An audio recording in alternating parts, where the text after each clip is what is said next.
অভিনেতা মোশাররফ করিম রাস্তায় বের হয়েছেন আর তাকে ঘিরে ভিড় হয়নি এমনটা হওয়া অসম্ভব। শুটিং কিংবা ব্যক্তিগত কোনো কাজে বের হলেই ঘিরে ধরেন ভক্তরা। শুধু ঘিরে ধরাই নয়, হাতের মুঠোফোন দিয়ে টপাটপ ছবি তুলতে থাকেন।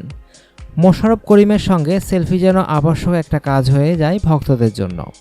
হবেই বা না কেন, এমন তারকাকে কি হরহামেশা সামনে পাওয়া যায়?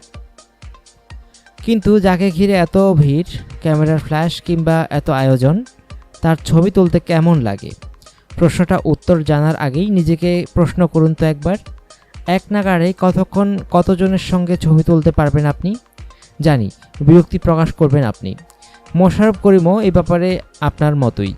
তারকা হলেও অনুভূতিটা সাধারণ মানুষের মতোই। এত ছবি তুলতে কেমন লাগে প্রশ্ন করতেই বললেন, হয়তো শুরুতে দুই একটা ছবি তুলতে ভালো লাগে, তারপর খুব বিরক্ত লাগে। অনেক সময় মেজাজ গরম হয়ে যায়।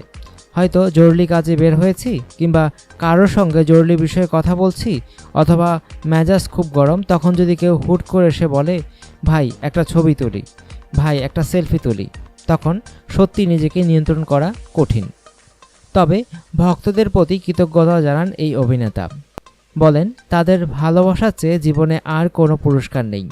তাদের কারণে আমি আজকে মোশাররফ করিম। আমি তাদের খুব ভালোবাসি, এই কারণেই চেষ্টা করি মেজাজ ঠান্ডা রেখে ছবি তুলতে। কিন্তু ব্যাপারটা বারবার ঘটতে থাকলে আর ভালো লাগে না। অনুগ্রহপূর্বক সংবাদটি শেয়ার করুন এবং বিনোদন জগতের সর্বশেষ খবর জানতে বিনোদন জলসা সাবস্ক্রাইব করে রাখুন। ধন্যবাদ।